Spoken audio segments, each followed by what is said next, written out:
জাহিদ, মজিদ ও গোকুল সারাদিনের কাজকাম সেরে একটু বন্ধুদের সাথে বসে গল্প আর আড্ডা দিয়ে সময় পার করে।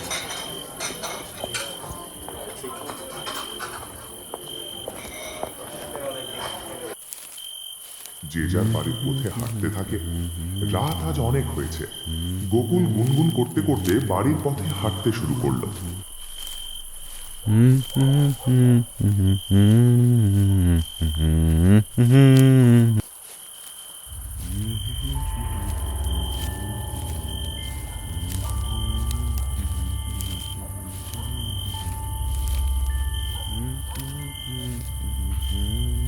কিছুক্ষণ হাঁটার পর পাশের জঙ্গল থেকে একটা বাচ্চার কান্নার আওয়াজ ভেসে আসতে শুরু করলো। গোকুল দাঁড়িয়ে পড়ে আর চারিদিকে তাকিয়ে দেখে শব্দটি কোথায় থেকে আসছে।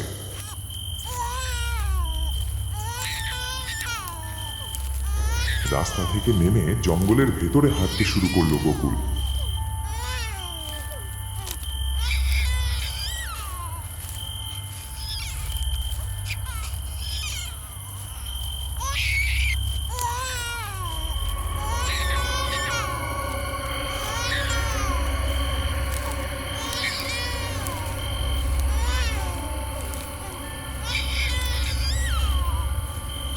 কিছু দূর যেতেই দেখলো একটা বড় বটগাছের নিচে সাদা কাপড়ে মোড়ানো কিছু একটা।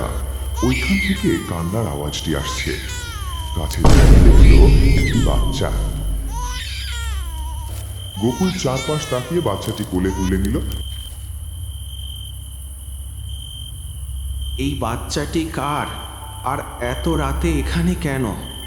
বাচ্চাটি এখানে রেখে গেলে কুকুর শিয়ালে খাবে না। যাই হোক, বাচ্চাটি আমি বাড়ি নিয়ে যাব।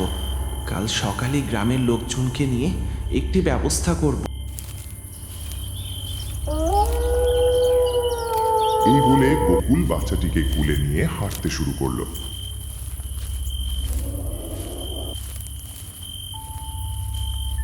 কিছু দূর যেতেই একটি হিসির শব্দ শুনতে পেল সে।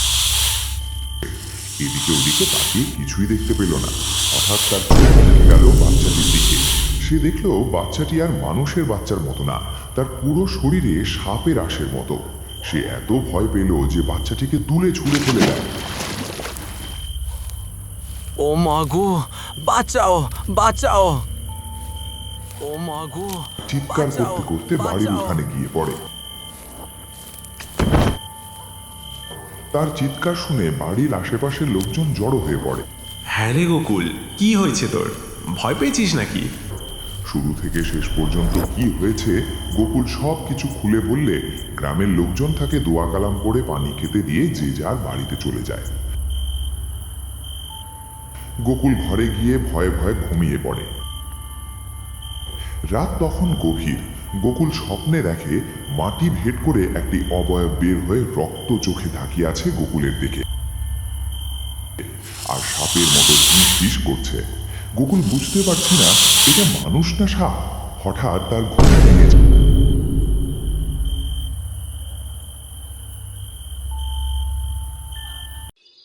গোকুল পরের দিন সকালে ঘুম থেকে উঠে বাজার করার উদ্দেশ্যে বের হয়ে পড়ে, আর স্বপনের বিষয়ে কাউকে কিছুই বলল না।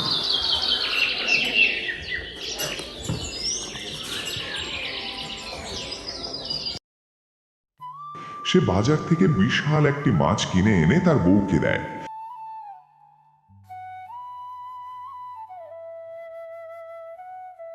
মল্লিকা মাছ কেটে ধোয়ার জন্য পুকুরে যায়। সে আপন মনে মাছ ধুচ্ছে। হঠাৎ দেখে তার পাশে একটি মহিলা পানিতে কি যেন করছে। আপনি কি এই গ্রামের নতুন? হ্যাঁ, আমি আপনাদের পাশের বাড়ির রফিকের বাড়িতে এসেছি। এই বলে মেয়েটি পানিতে পানের পিক ফেলার মতো করে কিছু একটা ফেলে। এই দেখে মল্লিকা একটু বিব্রত বোধ করে।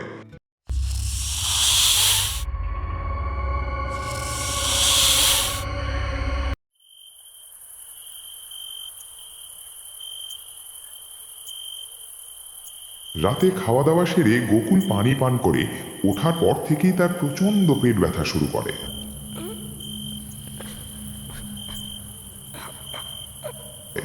তাকে বিছানায় শুইয়ে দেওয়া হয়।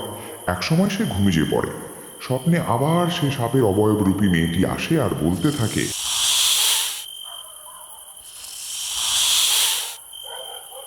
আমি তোকে ছাড়বো না, আমি তোকে মরণ কামড় দিয়েছি, আমি তোকে ছাড়বো না। এই বলে সেই অবয়বটি গোকুলের দিকে টেনে আসে আর গোকুলের ঘুম ভেঙে যায়। পরের দিন গোকুল তার স্বপ্নের কথা সবাইকে বললে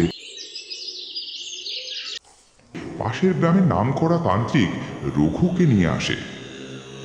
রঘু তার নিয়ম অনুসারে কিছু তন্ত্রমন্ত্র পাঠ করে পানি পড়া দেয় আর বলতে থাকে, এখানে যে শক্তি আছে তা আমার পক্ষে এখন মোকাবেলা সম্ভব না। আমি 2 দিন পরে আসব। গোকুলকে সাবধানে রেখো আর রাতে বের হতে দিও না। এই বলে রঘুতান্ত্রিক চলে যায়। আবার সে ভয়ঙ্কর কালো রাত ঘনিয়ে আসে। গোকুল পেটের ব্যথায় কাতর, মল্লিকা পাশেই বসে আছে।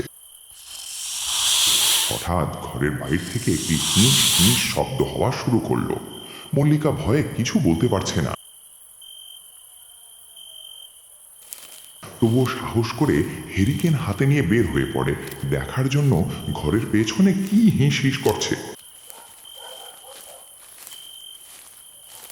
মল্লিকা আস্তে আস্তে ঘরের পেছনে গিয়ে এক চিৎকার জ্ঞান হারান।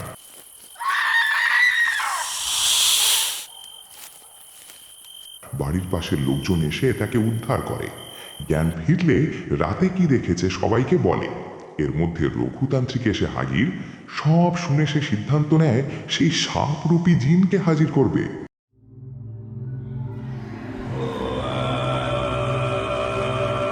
কিছুক্ষণ পর গোকুল কাঁপতে শুরু করে আর একটি মেয়েলি কণ্ঠে বলে ওঠে, আমি ওকে ছাড়বো না। কেন? গোকুল তোর কি ক্ষতি করেছে? ও আমার একমাত্র মেয়েকে হত্যা করেছে। কিভাবে হত্যা করেছে? আমি একটি বিশেষ কাজের জন্য মায়াজাল সৃষ্টি করে আমার মেয়েকে বটগাছের নিচে রেখে যাই। ওই সময় গোকুল ওই রাস্তা দিয়ে যাচ্ছিল আর আমার মেয়েকে দেখে ফেলে এবং কোলে তুলে হাঁটতে শুরু করে। একসময় আমার দেওয়া মায়াজালের গণ্ডিও পেরিয়ে যায়। তখনই আমার মেয়ে তার আসল চেহারায় ফিরে আসে আর গোকুল আমার মেয়েকে ছুঁড়ে ফেলে দেয় পানির মধ্যে। ওর কারণে আমার মেয়ে মারা গেছে। আমি ওকে ছাড়বো না। ও তো ইচ্ছা করে তোর মেয়েকে হত্যা করেনি। তুই ওকে ছেড়ে চলে যা। আমাকে আটকানোর সাহস বা শক্তি কোনোটির তোর নেই। আমি যাব, তবে গোকুলের প্রাণ নিয়ে যাব। এই বলেই গোকুল মাটিতে লুটিয়ে পড়ে।